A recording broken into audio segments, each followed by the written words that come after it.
मी नसेल तेव्हा सगळ्यांना माझी किंमत कळेल. माझ्या वाचून आडेल तेव्हा सगळ्यांना माझी किंमत कळेल.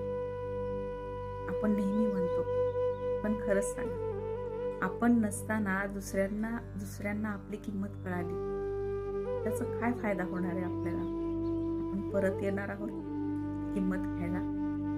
नाही ना. मग आपली किंमत आपणच करायला सुरुवात करायची. आपणच आपल्या डोळ्यात डोळे घालून बघायला शिकायचं.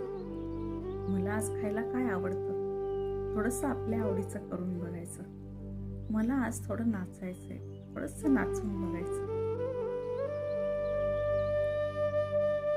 तुम्हीच आठवा, शेवटचं कधी खळखळून हसला, काहीतरी आठवा, काहीतरी करा, खोटं खोटं का होईना, पण खळखळून हसून बघा.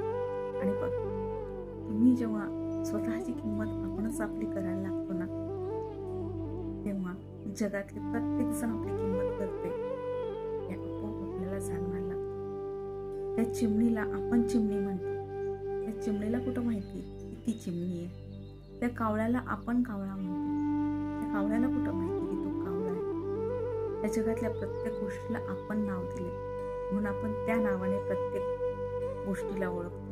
पण त्या गोष्टीला तिचं स्वतःचं एक अस्तित्व असेल, स्वतःचं नाव असेल, ते की तिलाच माहिती असेल.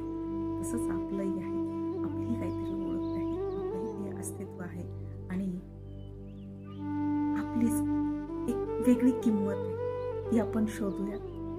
डिस्कवर युअर सेल्फ. मी पण करते थोडासा प्रयत्न, थोडासा सध्या अभ्यास चालू आहे आणि त्याच्यामुळे खूप काही बदलत चाललंय. माहिती, खूप काही बदलत चाललंय. सगळीकडे आनंद आहे, फक्त आनंद. चला मिळून शोधूयात आपण स्वतः.